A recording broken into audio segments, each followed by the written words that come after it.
हे असांजे दोस्त सईद अमन चांडियो जाफरन जो आज को मदीने पाक में रहंदो आ उन जी फरमाइश ते असां वहां जाडो पेश कयूंदा वरी ही उन ने मोकलींदासीं सभई सुभान अल्लाह चओ आय चयो धरती खे अफलाक मां तोखां शान में वधे चयो धरती खे अफलाक मां तोखां शान में वधे तो में हर शय है बतनाक मां तोखां शान में वधे हिक त मथे मां हेठ तू मूंखां हिक त मथे मां हेठ तू मूंखां नूर वठे थी नेठ तू मूंखां झिणक न झटपट सब कुछ मूं वटे तू आ घणो घटे इहो छा अफलाक तो चे धरती खे हाय झिणक न झटपट तू आ घणो घटे सब कुछ मूं वटे ख्याल करे ॾिस खाक मां तोखां शान में वधे चयो धरती खे अफलाक मां तोखां शान में वधे हाणे ज़मीन थी जवाब दे सभई सुभान अल्लाह चओ जंहिंखे सुभान अल्लाह चवण अचे थी उहो चवंदो सुभान अल्लाह चयुसि ज़मीन चढ़त न कबिया मुंह में बेरखियल बैत रबिया चयुसि चढ़त चयुसि ज़मीन चढ़त न कबिया मुंह में बेरखियल बैत रबिया मुरसल भी हिते कामिल भी हिते गुल फुल भी हिते बीहर हण न बटाक मां तोखां शान में वधे चयो धरती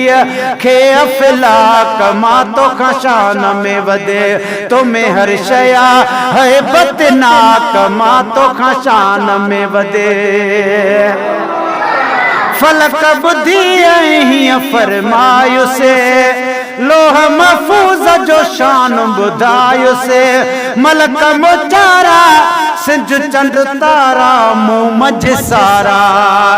है हुरन जी हितहाक मां तोखां शान में वधे चयो धरती खे अफलाक मां तोखां शान में वधे हाणे ज़मीन थी जवाब ॾे गॾिजी सुभान अल्लाह चओ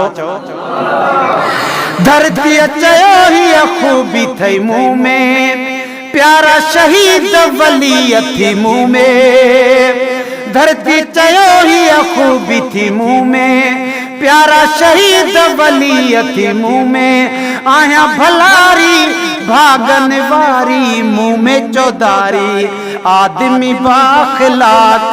मां तोखां शान में वधे चयो धरती खे अफलाक मां तोखां शान में वधे आखिर अर्श चयुसि झूनी तोते ज़ाल मज़ानी खूनी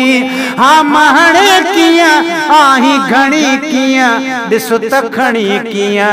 वक्त बे वक्त ॾेवाक मां तोखां शान में वधे चयो धरती खे अफलाक मां तोखां शान में वधे चयुसि ज़मीन चङो साईं ठीका मूं ते बिराज़ी रब ला शरीका जन्नत तो में सिज चंड तो में सब कुछ तो में पर मुंह में मोहम्मद पाक मां तोखां शान में वधे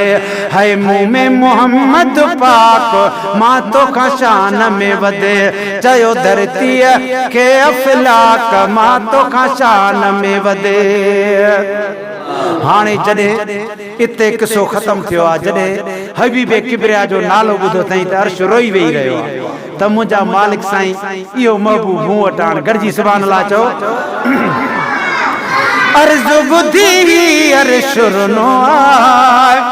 अर्ज़ ॿुधी अर्श रुनो आहे सुवाल जो जंहिं न जवाब ॾिनो आहे मान थी कयाई दुआई घुरियाई या रब साईं माठ कयाई दुआई घुरियाई या रब साईं आणे पिरियो ताक मां तोखां शान में वधे चयो धरती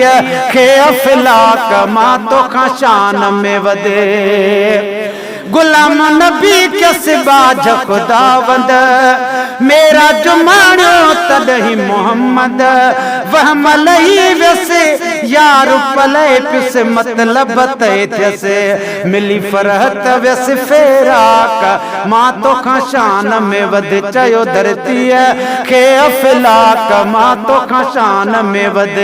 तो में हर शया है बतनाक मां तो खा शान में वधे